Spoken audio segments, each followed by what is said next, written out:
organismo que produce una infección, ¿sí?, cuya enfermedad se llama tétanos. Entonces vamos a hablar del Clostridium tetani. Bueno, no sé, recién se están levantando de la siesta y les tengo que admitir, porque después van a decir que no les admito. El Clostridium tetani. Para hacer así como un breve repaso, vieron que cuando nosotros estudiamos en el primer tema, la parte de citología bacteriana, hablamos de que las bacterias tienen una fase vegetativa y una fase esporulada. Generalmente la fase vegetativa se muere si uno hace una exposición a la ebullición a 60 grados, mejor dicho, no llega a la ebullición porque a los 60 grados mueren las bacterias vegetativas. Pero, como vimos también ahí, en el tema anterior que hablamos de esterilización y desinfección, vimos que necesitábamos una temperatura mucho más elevada que 60 grados y mucho más elevada que la de ebullición, que es la de 100 grados. Bueno, de todas las bacterias, de todos los géneros, como yo suelo hablar, géneros bacterianos que se conocen, el género Clostridium, como lo ven escrito acá, y el género Bacillus son las únicas que traen en su información genética la capacidad de formar esporas, que si ustedes se acuerdan era un elemento facultativo de las bacterias. O sea, es un elemento no obligado, y que algunas bacterias tienen la propiedad o la capacidad de formar. ¿No? Acá son el género Clostridium, ¿sí?, y el género Bacillus. Entre los Clostridium, cantidad de especies, ¿no es cierto?, inclusive la que produce el botulismo, que es esa enfermedad que a veces cuando uno consume las latas que están abiertas, que compra latas defectuosas en el supermercado y consume, lo que consume son las toxinas del Clostridium botulinicum. Y hay otro Clostridium que produce la gangrena gaseosa, que es el Clostridium perfringens, y produce necrosis de los tejidos. Bueno, ¿cuál es el objetivo de los objetivos de esta clase? Es que identifiquen a este microorganismo con sus características microbiológicas, que reconozcan la puerta de entrada al organismo humano y particularmente cómo lo hace en la odontología, y ahí después cuando lleguemos a ese objetivo me voy a detener. Describir los factores de virulencia para comprender el mecanismo de acción o cómo él produce su enfermedad, y que ustedes conozcan cuáles son las medidas de profilaxis. ¿Está? Bueno, el Clostridium tetani, como ven acá la figurita, es un bacilo. Es un bacilo gram positivo. ¿Qué quiere decir eso cuando ustedes piensan en un bacilo gram positivo? ¿Qué piensan? Si yo les digo es un bacilo gram positivo, ¿qué piensan? ¿En qué les viene así a la mente? ¿En el tipo de coloración? Sí, obviamente, pero ¿qué está queriendo decir que es gram positivo? Sí, el tipo de coloración, pero ¿qué más? La composición de su pared. Exactamente, exactamente. Cuando nosotros hablemos de una bacteria, si es gram positiva o es gram negativa, automáticamente tenemos que pensar en su pared. Bueno, entonces, este es un bacilito, ¿sí? Fíjense acá, es un bacilito que tiene forma recta, que tiene su extremo redondeadito, igual que el lactobacilo, ¿sí? pero que tiene esta pelotita, ¿sí? Aquí, que se forma cuando esta, que es la fase vegetativa, va perdiendo los nutrientes del medio o es expuesta a un medio aerobio. Él es, como dice aquí, anaerobio estricto, o sea, no tiene las enzimas capaces de degradar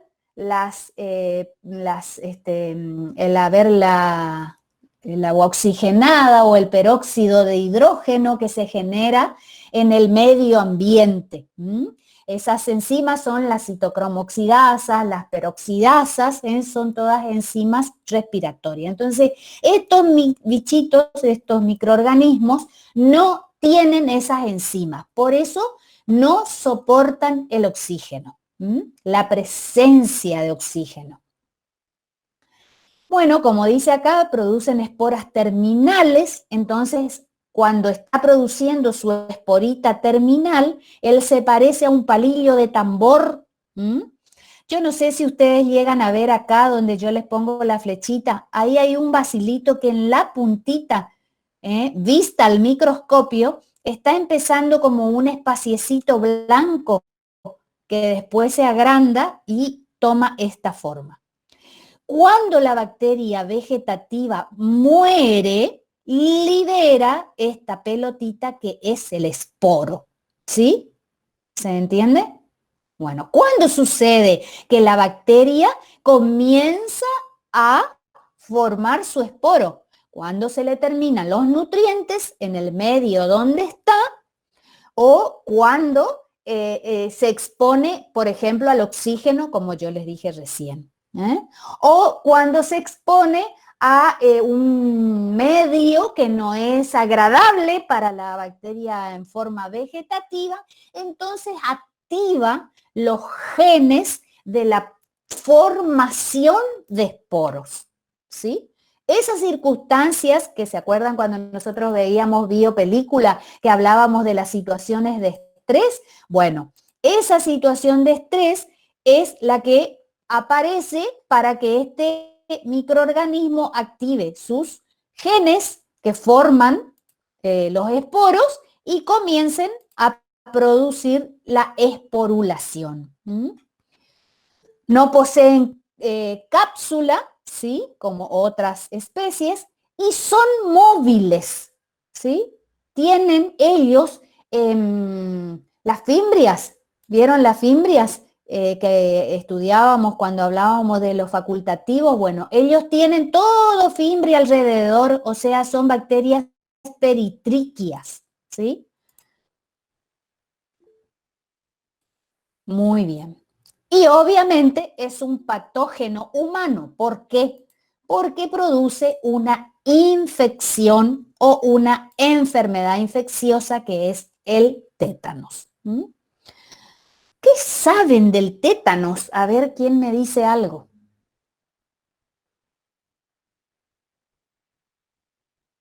Chan, cri, cri, cri, cri. Es una enfermedad que genera contracciones involuntarias. Bueno, ¿qué más? ¿Produce espasmos musculares, puede ser? Sí, ya dijo la compañera. ¿Qué más? Profe, ¿puede ser que se halla en el lodo o en la tierra? En la tierra, sí. Sí, en el suelo. ¿Qué más? ¿Qué más saben? Puede ser que sea una enfermedad que se contagie por medio de materiales que estén oxidados. Sí, sí, así es. ¿Qué más?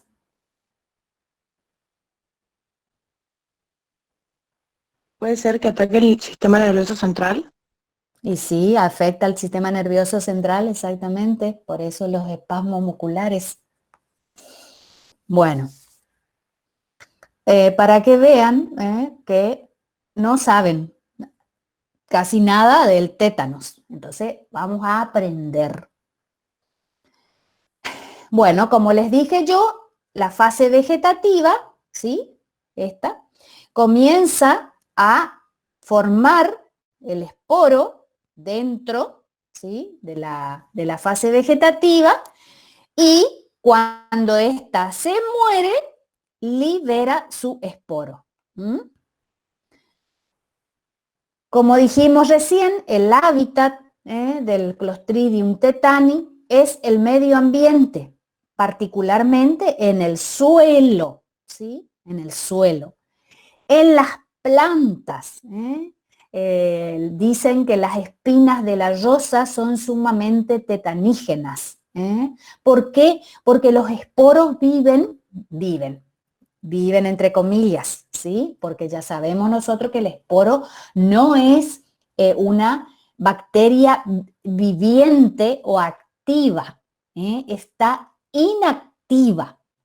En la parte, en el esporo, es una bacteria dormante, van a encontrar en los libros, ¿sí? Dormante o durmiente, ¿está? Cuando, no sé si se acuerdan, cuando estudiamos en la primer clase, estudiábamos cómo se hacía, cómo estaba compuesto el esporo, habíamos dicho que el interior del esporo o core era como un esbozo, ¿sí? De citoplasma deshidratado. ¿Está? Dentro, en ese core, hay como esbozos, quiere decir como vestigios, tanto de pared, ¿sí? Como de membrana, como de su nucleoide, de su nucleoide. Me van a matar, pero bueno, discúlpenme, no debería, pero ¿qué voy a hacer? Bueno, y aparte está, ¿cómo es? Rodeada, ¿sí? Todo ese citoplasma de varias cutículas, ¿sí? O varias capitas, que se denomina córtex, ¿sí? Bueno, ese córtex está compuesto por ácido dipicolínico o dipicolinato de calcio. Yo no sé si ustedes se acuerdan, pero ese es tema anterior, yo estoy repasando nomás acá. Eso y la deshidratación del esporo en el citoplasma, en su interior, es lo que le da la alta resistencia a los químicos, al oxígeno, a las temperaturas, ¿sí? Y a la falta de nutrientes. O sea, puede vivir muchísimo tiempo un esporo suelto por ahí. Habitualmente vive en el suelo, ¿sí? En las heces del caballo, y forma parte también de nuestra flora normal, pero en la fase vegetativa. En realidad, no, muchas veces yo me pongo a pensar cómo puede ser que viva en nuestra flora, o si no, debe ser que vive en forma esporulada para poder soportar el, el ambiente del intestino, ¿no? Así que los libros describen que forma parte de la flora normal del intestino del hombre y de los animales. Bueno, el cultivo no tiene mucho que ver acá, eso es para el laboratorio, pero como ven ustedes aquí, se cultiva en agar sangre. Bueno, ¿cuál es la puerta de entrada? ¿Cómo se pueden ustedes contagiar, como decía de una compañera, o cómo se puede transmitir el tétanos? ¿Cuál es la vía o la puerta de entrada al organismo? Acá es atravesando las barreras epiteliales, ¿sí? Por laceraciones, por heridas punzantes, como decía la compañera hoy, con instrumentos, con algún instrumento o material herrumbrado, ¿sí? Por cortaduras, que tienen que ser una cortadura, a ver cómo les puedo decir, profunda, una cortadura profunda, o si no, tiene que haber sido con algún instrumento que esté oxidado, sucio, digamos. Otra de las formas son las fracturas, las fracturas expuestas, sobre todo en un accidente. Y en el parto también se puede adquirir esta infección. El que adquiere la infección obviamente es el recién nacido, ¿sí? Y en las extracciones dentarias, ¿está? O sea que nosotros, los odontólogos, somos los que hacemos mala praxis, ¿sí? O por negligencia, le transmitimos a nuestro paciente con un instrumento mal esterilizado. ¿Está o no?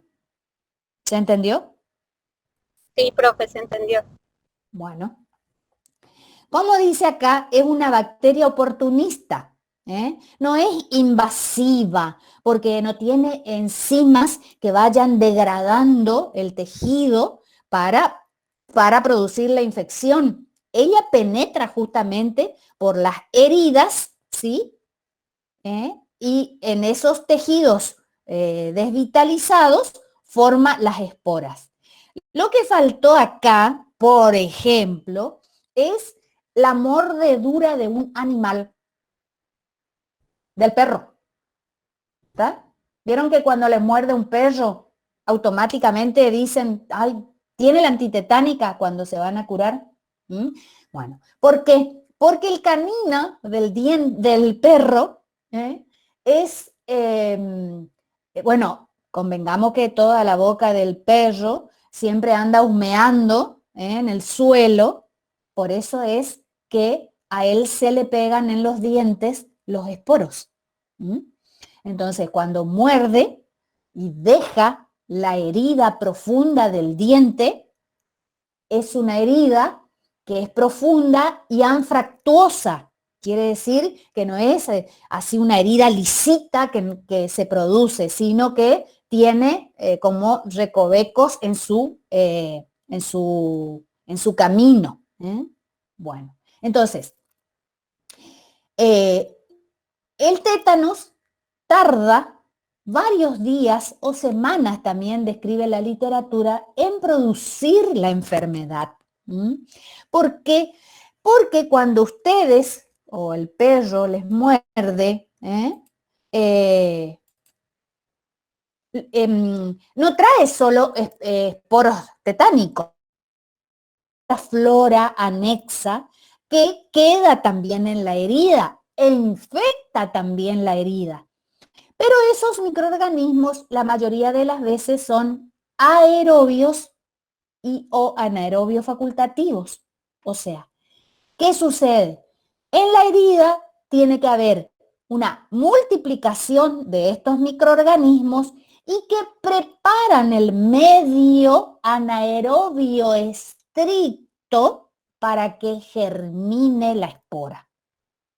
¿Está? Por eso es que a veces pasan varios días de un traumatismo, de un accidente, y recién a los días comienza a notarse la fiebre, ¿sí? Que es obviamente la fiebre, y si ya se produce la enfermedad, comienzan los primeros síntomas. A ver qué sigue. Bueno, para que ustedes vean, los factores de virulencia de este microorganismo es la producción de una neurotoxina. ¿Se acuerdan que hoy dijimos que afectaba a los músculos, que ustedes me dijeron produce espasmos musculares? Bueno, al músculo no le hace nada. En realidad, a lo que le hace es a la neurona que está inervando el músculo. ¿Mm? Esa neurotoxina se llama tetanopasmina, ¿está? Y bloquea, como dice acá, la liberación de neurotransmisores. Por eso son los espasmos musculares. ¿Mm?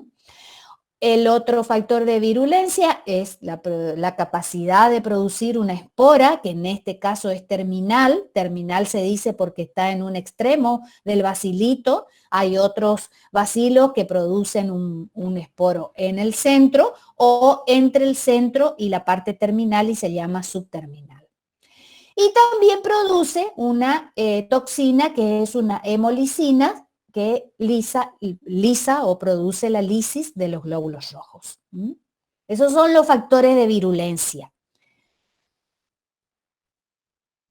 A ver, ¿qué más? Ya está por terminar, pero bueno.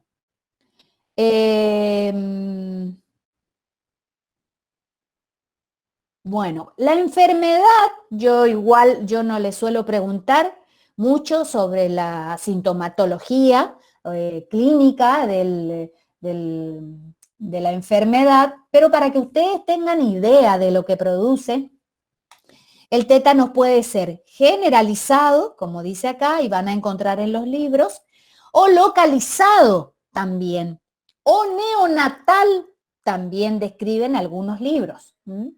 Entonces, cuando tenemos un tétanos generalizado, la toxina esa que vimos, la neurotoxina, se libera una vez que el esporo germinó y produjo la fase vegetativa, porque cuando el esporo encuentra las características o los requisitos físico-químicos que habíamos aprendido en fisiología bacteriana, que son temperatura, humedad, nutrientes,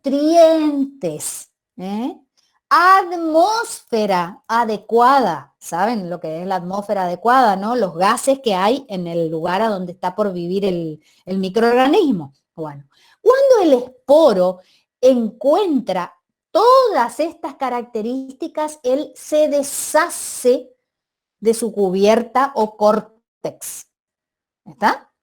Se deshace de su cubierta o de su córtex. Y se hidrata. O sea, por eso es que necesita humedad en el ambiente. Se empieza a hidratar y se forma lo que se conoce como la germinación del esporo, que es el proceso inverso a la esporulación que ustedes van a encontrar en los libros y que le invito a leer. Entonces, una vez que el esporo encuentra todas esas situaciones agradables, se deshace, ¿sí?, de su córtex o de sus capitas y se hidrata. Se llena de agua lo que estaba deshidratado. Se recompone la pared bacteriana, la membrana plasmática, se hidrata el citoplasma y también se regenera, vamos a decir, el cromosoma o nucleoide que está comprimido en el core.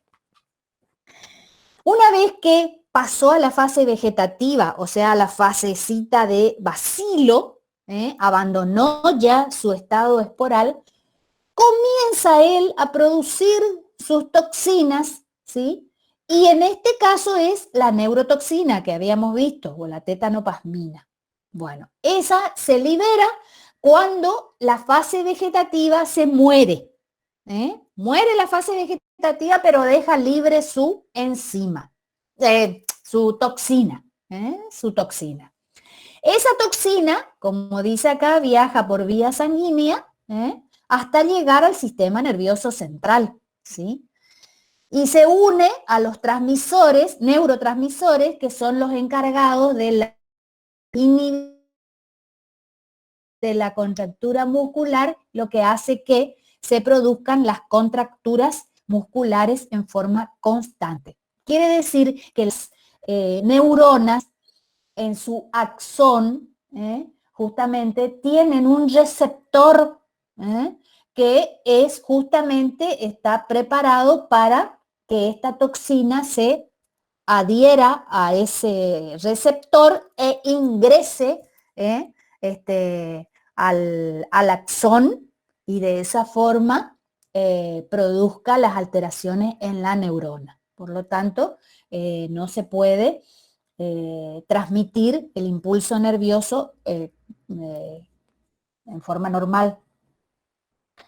Bueno, esta figurita que ustedes están viendo acá es porque después que aparece la risa sardónica, que es la que afecta a los, es porque los maceteros están afectados, es el primer músculo, digamos, que se contrae, entonces produce una risa, ¿sí?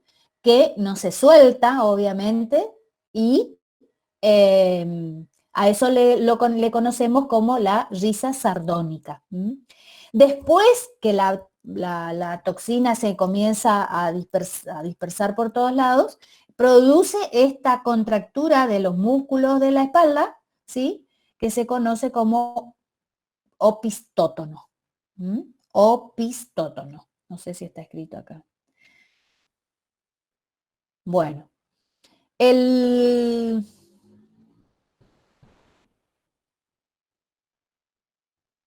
Bueno, obviamente que los músculos, como ven acá ustedes, dice que puede variar de hasta 4 o 5 días, también varias semanas, como le dije yo, hasta que se inicie la enfermedad, porque tienen que darle tiempo a que la enfermedad, la infección, mejor dicho, progrese, y los microorganismos puedan convertirse de esporo a fase vegetativa. Mientras estén en forma esporulada no van a producir toxinas, ¿sí? Bueno, acá les dice que las contracturas musculares que afectan primero es a los músculos que están en el músculo inferior y produce la risa sardónica y produce un trismus. Trismus es que se cierran las dos maxilas, el maxilar superior y el maxilar inferior, y no se puede abrir la boca. Eso es el trismus, ya van a estudiar ustedes en patología cuando estén en cuarto. Bueno, la risa sardónica también, porque también los músculos faciales se afectan junto con el macetero. Después está el otro, el tétano localizado, que entonces sí la enfermedad permanece o afecta a los músculos que están cerca de la herida, por eso dice localizado. Si leen los libros van a leer también que hay un tétanos cefálico, y ese es el que nosotros los odontólogos podemos llegar a provocar cuando hacemos una extracción y no tuvimos la precaución o no cumplimos con las medidas de bioseguridad de realizar una correcta esterilización. Si ustedes se acuerdan que vimos en la vez pasada que la desinfección, ¿sí?, o la antisepsia no nos mata los esporos. Lo único que hace es disminuir el número, ¿sí?, de microorganismos que puedan potencialmente producir una infección, ¿sí? En cambio, en la esterilización, que ustedes saben que se realiza a una temperatura mayor, y los instrumentos nuestros, particularmente, bueno, los de cirugía, de medicina también, se exponen durante 1 hora a 180 grados en la estufa, o a 2 horas, 160 grados, o se esteriliza por el autoclave. Esas son las dos formas de eliminar a los esporos, porque esas temperaturas sí que el esporo no soporta y se inactiva. ¿Está? Bueno, bueno, ¿cómo se trata En realidad, se procede al desbridamiento de la herida, o sea, a la limpieza, ¿sí?, de la herida, em, eh, qué sé yo, en la mordedura del perro, en una fractura, en un accidente que tengan en la vía pública, dependiendo del tipo de lastimadura que se les produzca, y es evaluada por el personal médico, procederán como corresponde.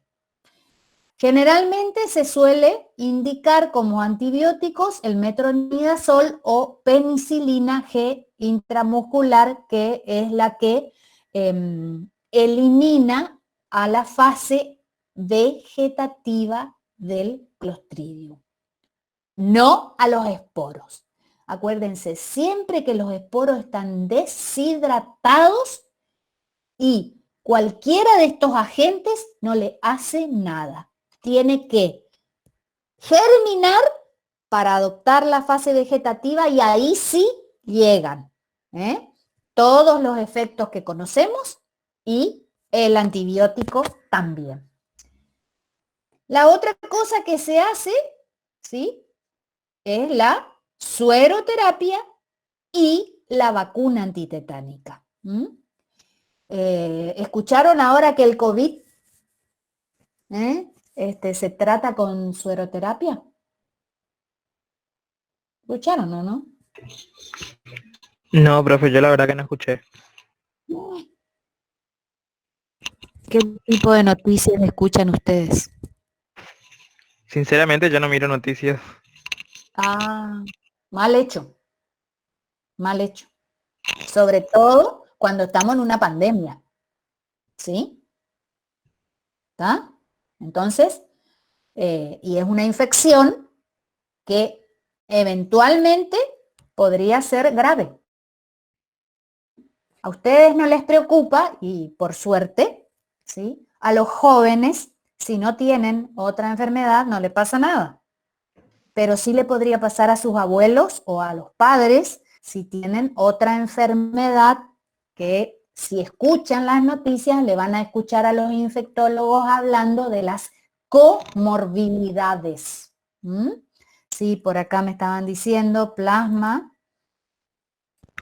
Profe, yo por ejemplo, mi primo es militar en Estados Unidos y él me estaba comentando nada más ayer que allá y en Europa ya están haciendo la vacuna y que supuestamente para finales de noviembre, principios de diciembre ya la tienen, pero que solo se va a tener para Europa y Estados Unidos, no la van a ampliar para Latinoamérica.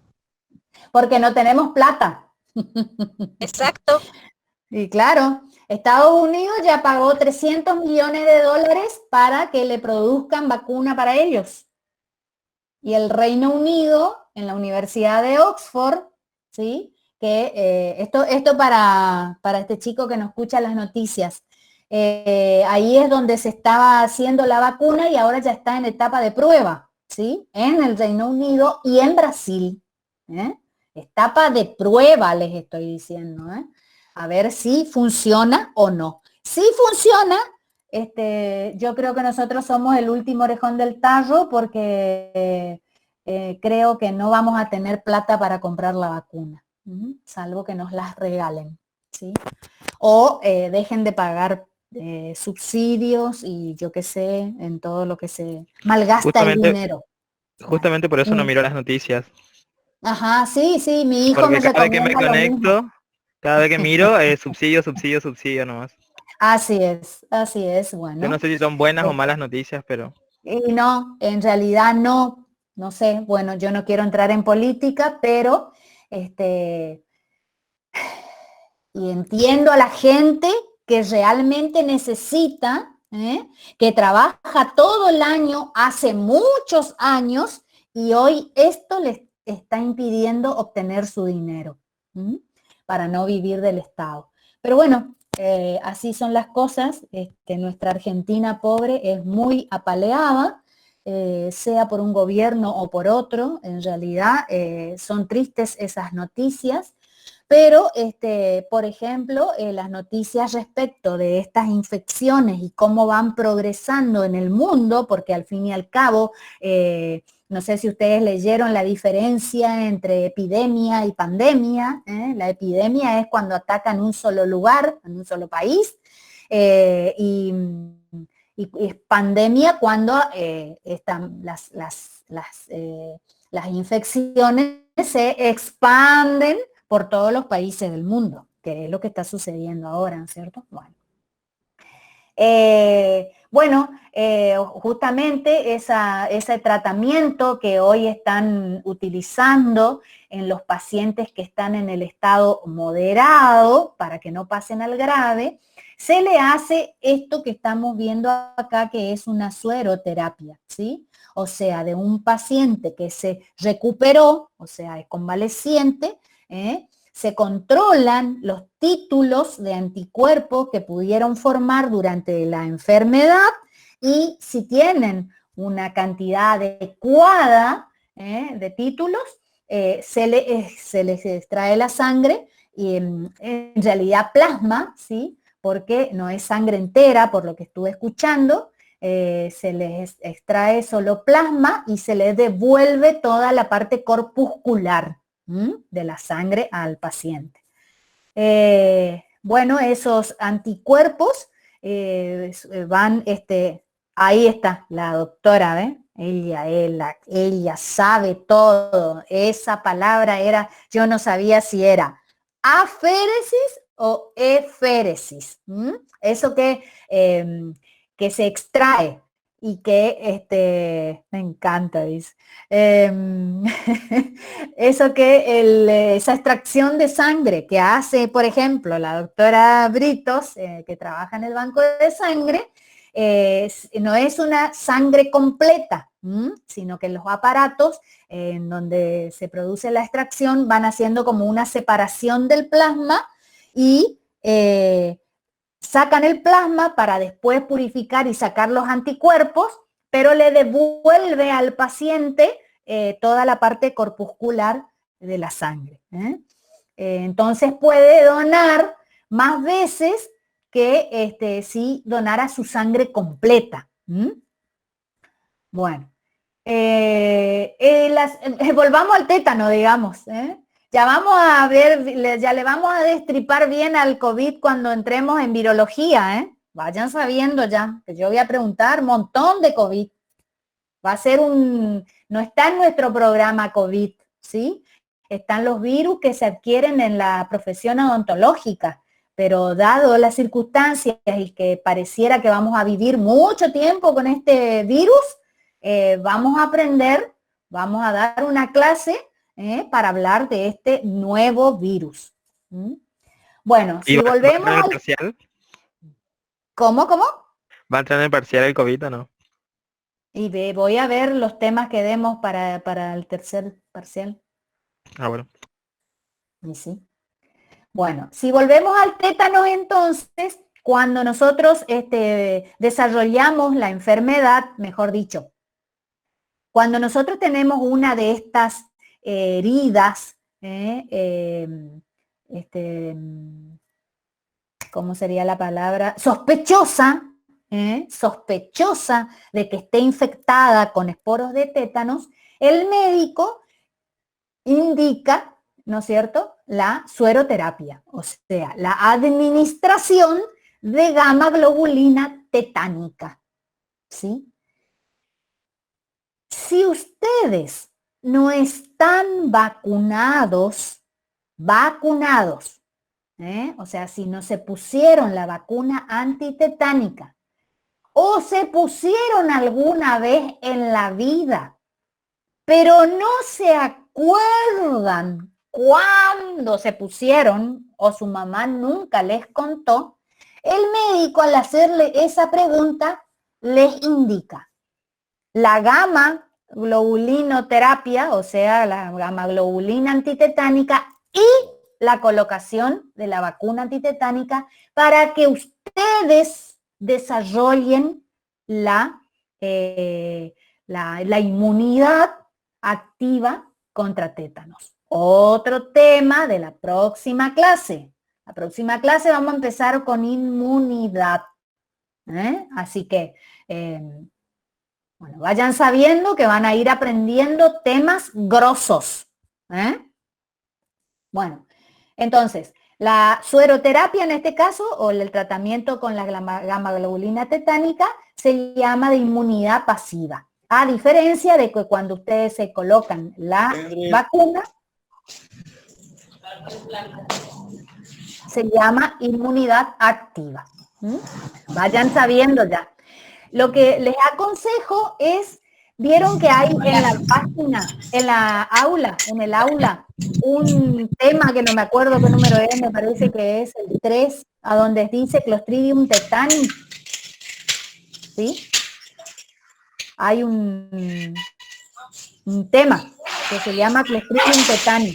Ahí ustedes tienen 3 links, ¿sí? Y son videitos que les conviene mirar para que vayan aprendiendo qué sucede. Y estén preparados para cuando nosotros les comentemos, mejor dicho, cuando le demos la clase y la guía de inmunidad, más o menos tengan una idea. Esto no se dan las noticias, o sea, tienen que leer de los libros, ¿sí?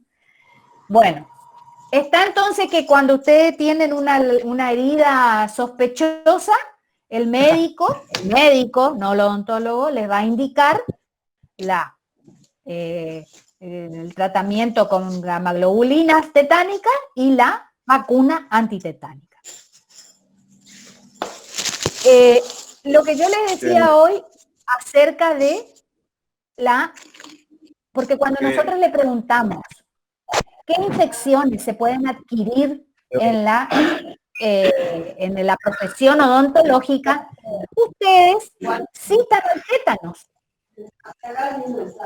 Y el tétano no lo adquirimos nosotros como odontólogos. ¿Sí? Ustedes como pacientes, no sé quién tiene el micrófono abierto. Profe, usted puede apagar, creo que el micrófono. Sí, pero no veo quién tiene abierto. Pedro 4275. Ahí está. ¿Y qué? Pobrecito. Que apague, que haga él. Si no, estoy así como una discriminadora. Bueno. Les decía que cuando nosotros les preguntamos qué infecciones se pueden adquirir en la práctica odontológica, ustedes entre la listita que nosotros les enseñamos, que es, por ejemplo, el HIV, la hepatitis B, la hepatitis C, gripe por influenza, COVID, que para eso hoy los odontólogos están todos vestidos, parecen de astronautas. Ustedes mencionan el tétanos. Y yo quiero saber, el odontólogo, ¿cómo se va a contagiar de tétanos? Salvo que ustedes se corten solos con un bisturí herrumbrado o sin esterilizar. Los que estamos contagiando a alguien somos nosotros, los estudiantes y los odontólogos, a nuestro paciente. ¿Y en qué tipo de heridas le podemos contagiar o sembrar el esporo de tétanos? En una extracción dentaria, ¿sí? Que al hacer nosotros la extracción se convierte en una herida, obviamente sangrante, anfractuosa, expuesta, ¿sí? Que una vez que los microorganismos aerobios y anaerobios que contaminan también la herida, consumen todo el oxígeno, pero está chocho el esporo de Clostridium tetani, que pudo haber venido en un forceps. ¿Vieron? ¿Ustedes conocen el forceps para hacer las extracciones? ¿Vieron alguna vez? Sí. ¿O no? ¿Sí? Bueno, es una pinza que tiene unos bocados, ¿no es cierto?, que tiene como unas rayitas así para justamente agarrar el diente, ¿sí? Prender el diente, y si eso no está bien limpio y esterilizado, nosotros podemos estar sembrando el esporo de tétanos en esa extracción, ¿sí? Es muy importante que ustedes se acuerden de esto. ¿Por qué? Porque no tienen que olvidarse de la esterilización, porque esto les puede llevar a un juicio de mala praxis. Y chau título. ¿Se entiende? ¿Está o no? Por eso es importante. Eso era lo que yo les quería recalcar del tétano en odontología. No somos nosotros los que nos vamos a contagiar, salvo que nos agarremos con un force contaminado el dedo, la mano, nos pellizquemos a propósito, unos sádicos, ¿no es cierto? No, masoquistas, perdón, que nos infringamos una herida. En realidad la herida nosotros se la estamos produciendo al paciente. ¿Está? Y esa es la forma de transmisión del tétanos, atravesando las barreras epiteliales por cortes y heridas, ¿sí? La herida que queda en una extracción dentaria o en una incisión quirúrgica, ¿sí? Entonces, importante recordar la esterilización de los instrumentos de odontología. Instrumento o instrumental, que es el sustantivo colectivo para todos los instrumentos de la mesa quirúrgica, deben estar correctamente esterilizados, ¿sí? Y eso es responsabilidad de ustedes. El título, ¿sí? El cartón que van a tener acá atrás de ustedes, que dice odontólogo con letra dorada y yo qué sé, es al que ustedes tienen que responder cuando sucede una cosa de estas. Si hicieron mal la esterilización, empezando ya por mala desinfección o lo que sea, la limpieza, el secado de los instrumentos, sobre todo la limpieza y el acondicionamiento del instrumento para que no se contamine con el polvo. ¿Está? Bueno, preguntas, decía. Supuestamente terminé. ¿Qué preguntas quieren hacer? ¿Alguien que tenga una duda?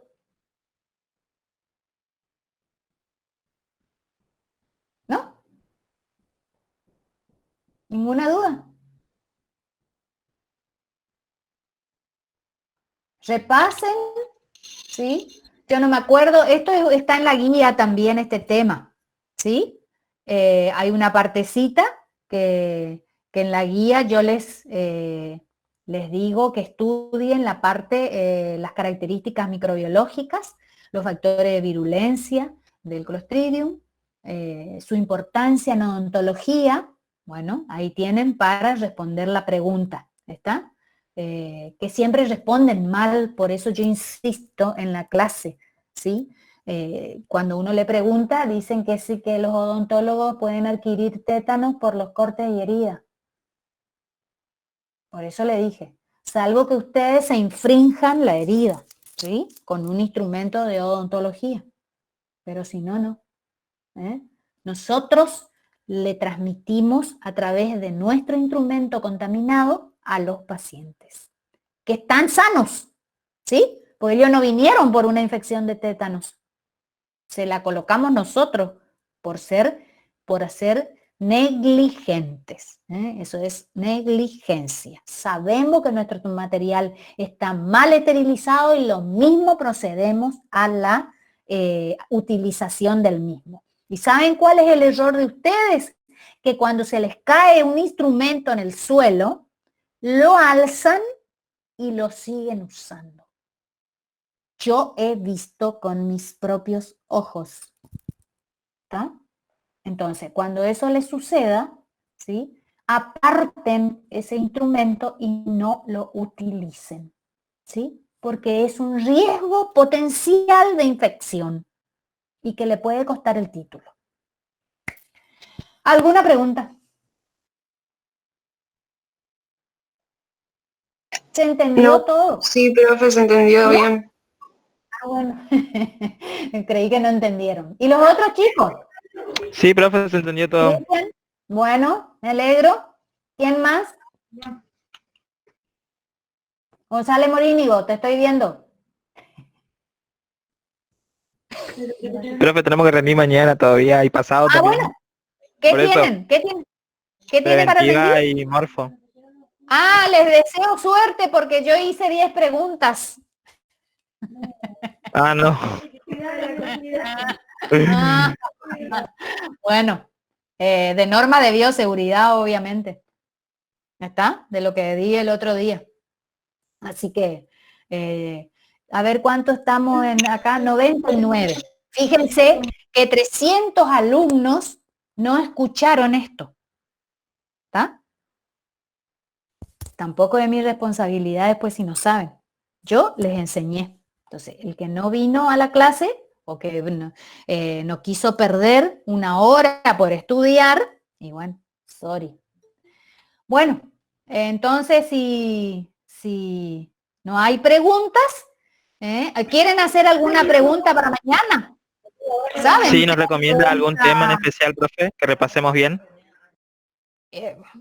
Norma de bioseguridad, qué es, cuáles son qué microorganismos se transmiten por las distintas vías, qué barreras se usan, o sea, lo que les di en la clase, de desinfección, de antisepsia, de asepsia, de esterilización, todo eso entra porque normas de bioseguridad con los 3 principios que yo les expliqué, entra en el parcial del módulo.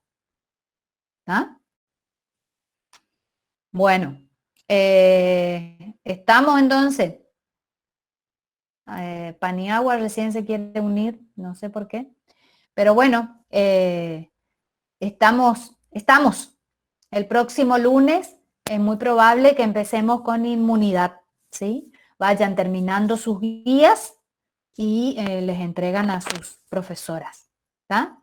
Nos estamos viendo entonces.